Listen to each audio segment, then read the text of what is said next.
E aí entra, né, a parte lá da década de 70, 80, lá antes até 60, o pessoal já comentava da Área 51, né?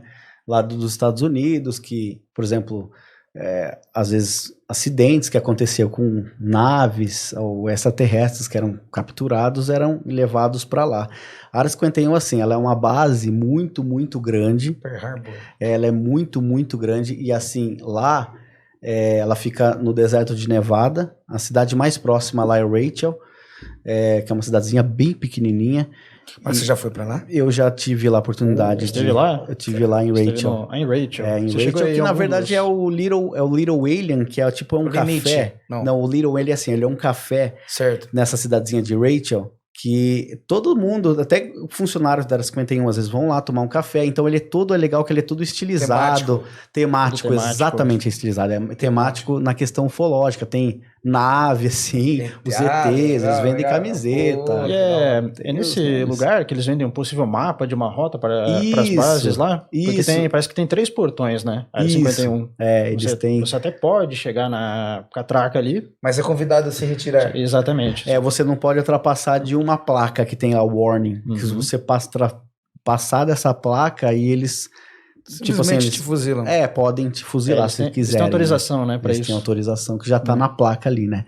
E então ali tem o tour também, obviamente. E assim, se eles estivessem defendendo ali, por exemplo, pensa, você é fuzilado, cara. Quer dizer, é pouca coisa que tem ali? Alguma coisa entendeu? Tem ali. Então, aí a Área 51 é o seguinte, como ela é uma base militar, assim, na verdade, assim, lá eles utilizam... Eles fazem várias coisas, não é só essa questão... Experiências também não somente de ufologia, que assim, ela é tão grande que na época, diz que se chama Área 51, porque naquela época os Estados Unidos só tinha 50 estados. Aí de tanto ela sendo do deserto, lá tão grande, ela ficou 51º estado. Então, um codinome, ele era 51, porque ela é tão grande que eles falam que é como se fosse um estado, né? Então, lá dentro existem muitos hangares, muitos galpões, muitos setores, né?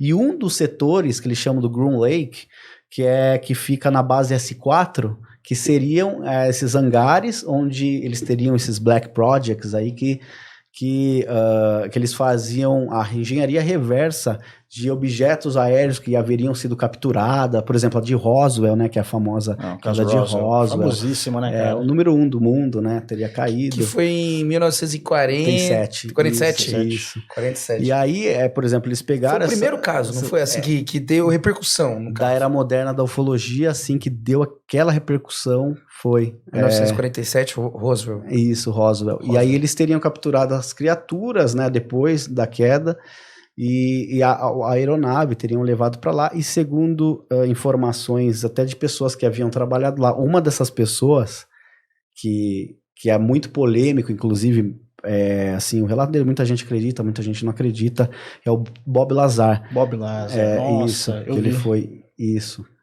Ele é um físico, né, ele foi convidado para trabalhar lá, e ele trabalhava nesses projetos, aí ele diz que viu lá esses objetos, ele descreve, né, eles comentam até de como seria dentro de uma nave e tal, diz que era até um desperdício de espaço, parece um salãozão, assim, com uma tipo com uma cadeira, assim. Ele não conseguiu, a princípio ele achava que aquilo lá era, ele comenta que era aeronaves humanas, secretas, de monitoramento, para finalidade, né, bélicas e tal, mas aí depois ele diz que lá vendo ele conseguiu perceber que não era daqui, aqueles objetos. E aí eles faziam tentativas de voos com esses objetos, assim. E aí diz que ele comentava na época, isso aí foi final dos anos 90, ele falava, não, final dos anos 80, a início dos anos 90, ele falava até assim pro pessoal, não, vocês podem ir lá, tipo, quarta-feira, em tal local, fora, obviamente, da base, o pessoal subia, vocês vão ver os testes que vão fazer lá.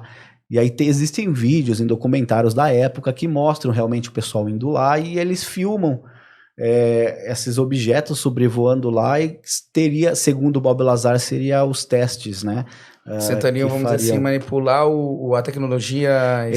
Eles tentando descobrir como que aquilo ali funcionava. E diz que eles tinham feito muito pouco avanço, muito pouca descoberta, né? Certo. E diz que daí falam que muito do que nós temos hoje de tecnologia, touch e tal, aí eles comentam que... Tem os rumores que vêm de lá, né? Que vem tipo, né, dessa parte, assim. E uma coisa que falaram também, um rumor, né, na verdade, não dá pra dizer que é verdade isso. Sim. Mas que quando ele falou isso, vão lá na quarta-feira que vocês vão ver os testes. O pessoal começou a dizer que o deserto de Nevada tem o céu limpo, mas na região da Área 51 tem nuvens ali. Aí entram rumores de que os próprios militares soltam as nuvens para encobrir. Nossa, que doideira. Pra proteger. Isso. Pra poder encobrir os testes. Pra não ter sobrevoo ali. Para o pessoal não ver, né? É que vai gerando muita lenda em cima, né? É mais uma das lendas, né, do que falam. O que falam mesmo lá, inclusive... É muito louco que eu fiz assim, a segunda vez, né, eu fiz esse trajeto que ia pegar a Extraterrestrial Highway. Peguei lá embaixo, nossa, acho que eu dirigi mais ou menos umas 4 ou 5 horas até chegar em Rachel. Então, nesse percurso, eu lembro que já era noite, pô, cara, dava um cagaço, porque é o seguinte, ninguém na estrada, era no meio do deserto, do deserto, e eu não via nenhum carro indo, e muito menos um carro vindo. Então, eu era sozinho, não tinha iluminação elétrica, e não tinha nenhum posto de gasolina. Ainda bem que eu já meio que sabia, né? E tinha enchido o tanque. Mas e se fura um pneu, sei lá, qualquer coisa ali, entendeu? Aí eles falam que nessa rota não pega satélite nenhum. Diz que tem uma interferência eletromagnético, né, que eles falam, que bloqueia o sinal. Bloqueia todos os sinais, aí eu lembro que eu tentava sinal de qualquer jeito. Pode ser também porque lá é isolado, né? Enfim, mas eles falam que existe esse bloqueio. E uma coisa interessante da Área 51 é que, numa oportunidade em 2012, eu fui convidado até pelo James Fox, na época, para produzir um episódio de uma série chamada Chasing UFOs, que foi veiculado pelo National Geographic, e aí eles vieram, né, os americanos para cá, a gente produzi, aí eu me lembro que a gente foi filmar uma parte lá em São Tomé das Letras, que fica próximo, tanto que eles iam falar também de São Tomé. O duro que o Chasing UFOs, já para deixar aqui, era um programa, não era um programa, é um programa totalmente, assim, sensacionalista. Eles não estavam preocupados realmente com a verdade dos fatos, né? Inclusive, eram 3 apresentadores. Tinha a Raider, o James Fox e o Ben. O Ben, eles eram em 3 apresentadores. O Ben, ele era um cientista, um gênio, assim, sabe? Ele trabalha para o governo americano. Só que lá ele não gostava muito de falar. Eu me lembro até que a gente estava... antes em São Paulo, a gente estava num jantar, e aí o James estava eu e os 3. Aí o James falou: e aí, Ben, não vai falar pro Marco, não? Onde você trabalha?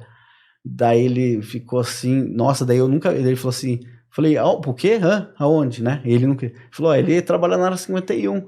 Daí ele ficou vermelho, assim, eu me lembro.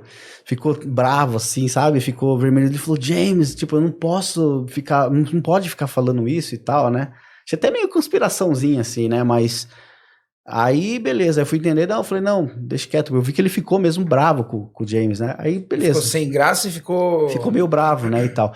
Só que daí, beleza, foi lá, a gente se conheceu, foram os dias, aí lá em São Tomé das Letras, aí eu lembro que, de bastidores essa história, a gente, uma noite lá, eles queriam ir conhecer, tomar cachaça, né, porque ela é a famosa do Brasil, cachaça, aí tinha a casa lá, a gente foi lá entrar, e ele começou a tomar cachaça lá, e todo mundo, e o Ben, né, aí, eu não lembro que eu cheguei a falar, vou aproveitar aqui, né, vou perguntar, né, pô, o cara trabalha na 51, pô, obrigado, valeu. Aí ele falou assim, eu perguntei, falei, olha, Ben, eu lembro que o James comentou esse negócio aí da Área 51, mas fica tranquilo, eu acho que nada acontece lá nessa Área 51, eu acho que é tudo balela. Tudo balela, tudo pessoal invenção, fala, conspiração, né? teoria e não sei o quê. Aí ele pegou, parou assim, falou, olha, Marco, muito sério. Ele já tava meio chumbado, né? Da cachaça brasileira. Da cachaça, né? Ele falou, olha, Marco, não é bem assim. Tem algumas coisas lá, só que são projetos que a gente não pode falar. Obviamente, muitas das coisas lá não tem nada a ver com essa questão ufológica, de ET e tal. Tem uma certa parte que eu posso dizer que tem alguma coisa, mas eu não posso mencionar e tal. Eu sempre sou...